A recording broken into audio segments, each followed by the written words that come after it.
Assalamualaikum warahmatullahi wabarakatuh. Perkenalkan, nama saya Wiwit Nurwidati dari kelas Diligent.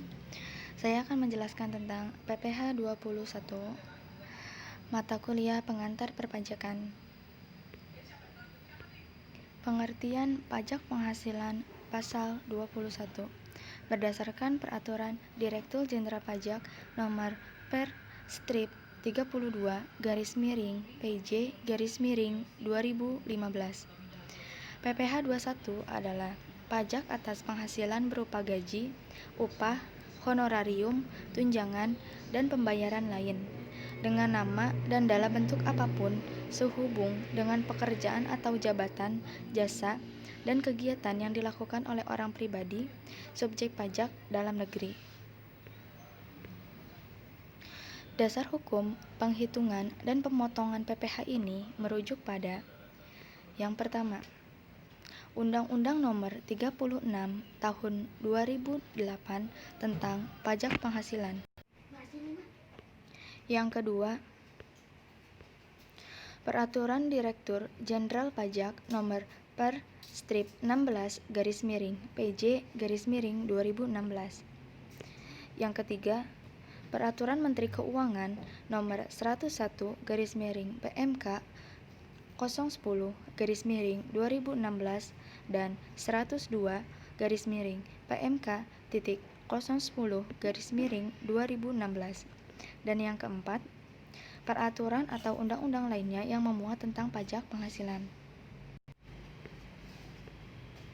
Dan yang perlu diingat, peraturan tentang tarif PTKP penghasilan tidak kena pajak saat ini tidak berbeda dengan peraturan PTKP tahun 2016 silam, sehingga perhitungan PPh 21 tahun ini masih merujuk pada peraturan PTKP yang diterapkan tahun 2016 tersebut.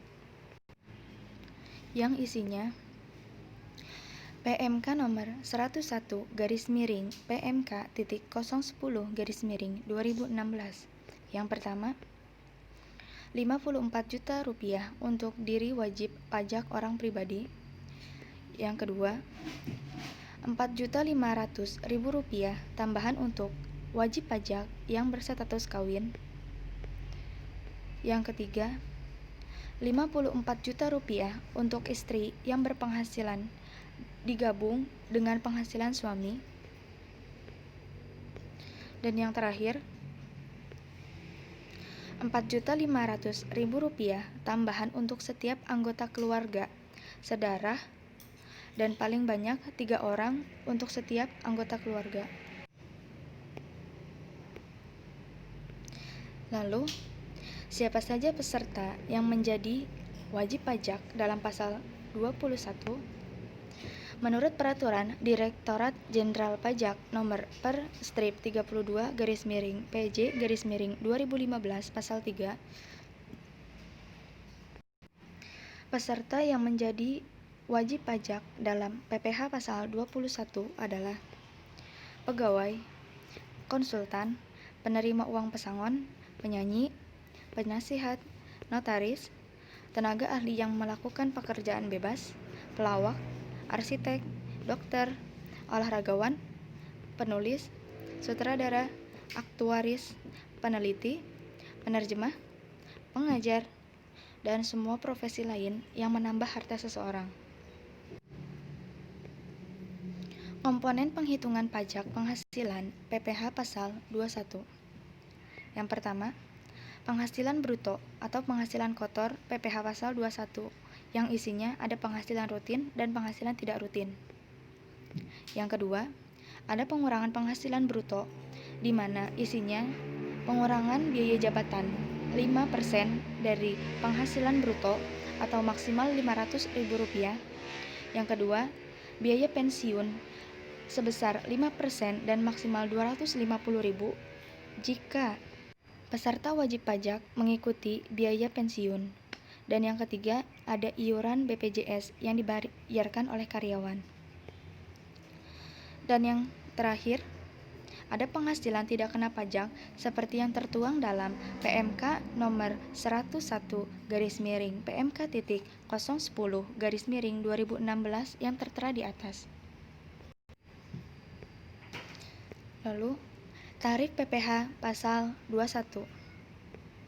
Menurut pasal 17 ayat 1 huruf A Undang-Undang Republik Indonesia Nomor 36 Tahun 2016, berikut ini tarif PPh 21 yang berlaku bagi wajib pajak yang memiliki nomor pokok wajib pajak atau NPWP. Yang isinya, yang pertama, wajib pajak dengan penghasilan tahunan sampai dengan 50 juta dikenakan pajak sebesar 5%. Yang kedua, wajib pajak dengan penghasilan tahunan di atas 50 juta rupiah sampai dengan 250 juta rupiah dikenakan 15%. Yang ketiga, wajib pajak dengan penghasilan tahunan di atas 250 juta rupiah sampai dengan 500 juta rupiah adalah 25%. Dan yang terakhir, wajib pajak dengan penghasilan tahunan di atas 500 juta rupiah adalah 30%. Lalu, bagaimana jika kita tidak memiliki NPWP? Maka yang terjadi adalah kita akan dikenakan tarif sebesar 20% lebih tinggi bagi mereka yang tidak memiliki NPWP. Contoh soal penghitungan PPh pasal 21 atas penghasilan teratur bagi pegawai tetap yang berhenti bekerja. Contohnya, Gary berstatus kawin. Dia tidak memiliki anak dan mulai bekerja tanggal 1 Januari 2019. Ia bekerja hingga 1 Mei 2019. Selama itu, ia menerima gaji sebesar 25 juta rupiah. Dan selama itu juga, Gary hanya menerima penghasilan berupa gaji. Lalu, bagaimana penghitungan PPh 21 dalam kasus Gary?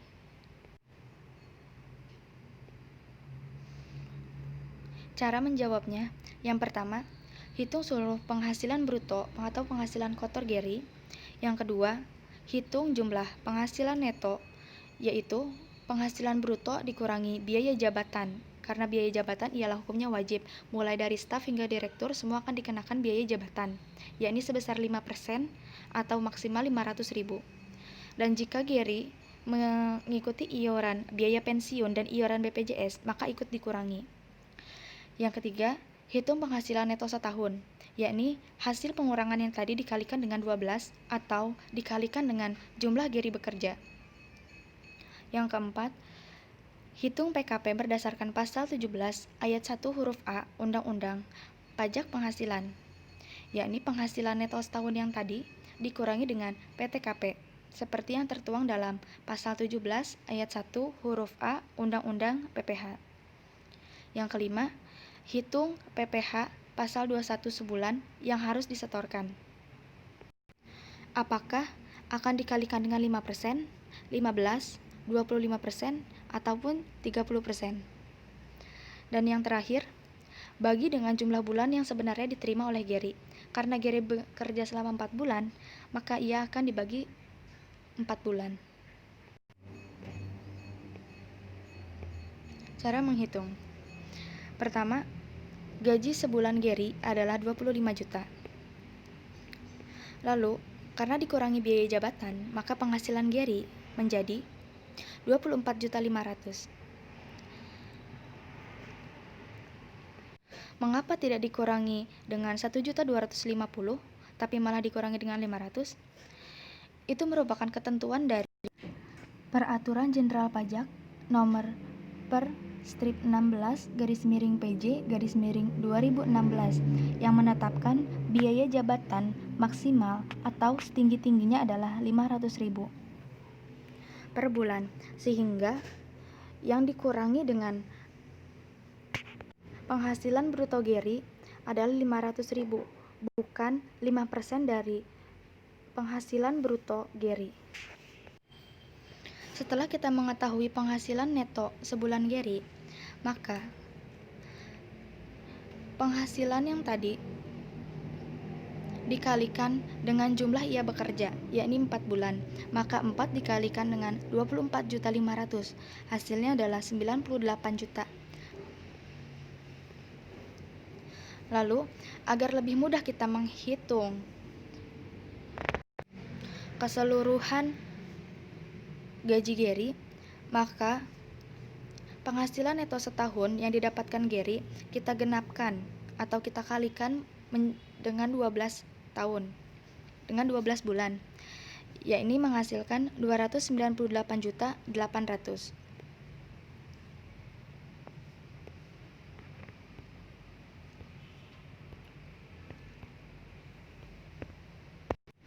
Setelah kita mengetahui penghasilan neto setahun yang didapatkan oleh Gary, selanjutnya kita menghitung PTKP setahun sesuai keadaan Gary dengan status yang ia miliki.